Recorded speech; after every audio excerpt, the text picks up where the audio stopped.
Fasting is characterized by the absence of food or beverage intake for an extended period of time, usually lasting anywhere from 8 to 12 hours. We usually see this happen overnight with the sleeping fast. Training fasted versus fed has been an interesting topic in the fitness industry for years now, and there's been a bit of a dichotomy that's been created, with many touting the benefits of training fasted, usually for fat-burning benefits centered around weight loss, while others argue that you should train fed to enhance training performance overall. We will break down both of these views and discuss some of the scientific literature in detail to find out what is actually best to achieve your training goals.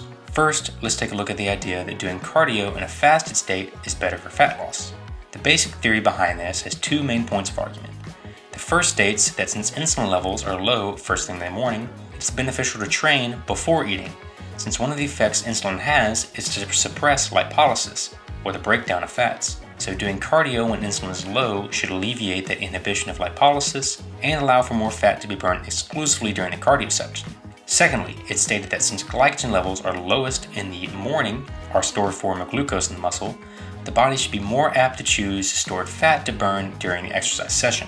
This idea is actually backed by some literature with a study from Alborg and Feelig in 1976, which found that uptake of glucose was increased in the groups that consumed carbs during training when compared to their fasted counterparts.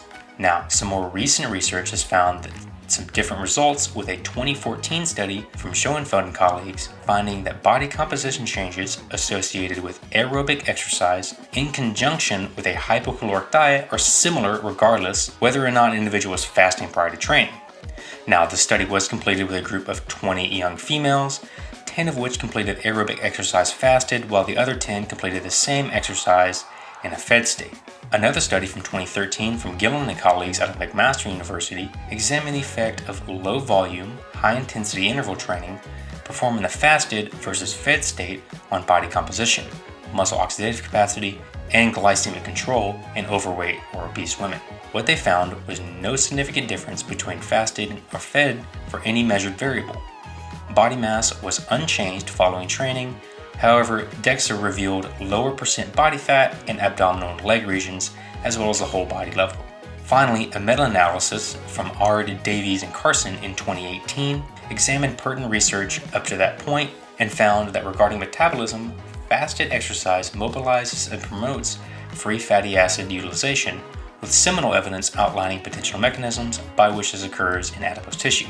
Fasted training activates signaling pathways which beneficially regulate metabolic adaptations in skeletal muscle, whereas pre-exercise feeding alleviates these effects.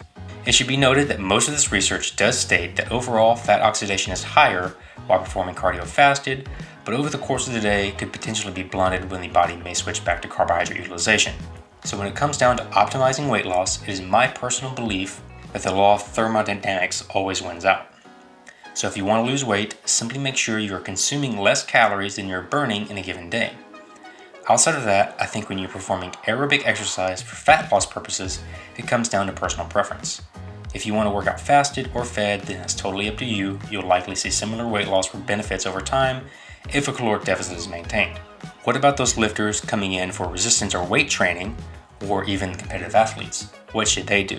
Well, most research does recommend that if you're looking to see increased performance during a training session, then it's always better to train fed.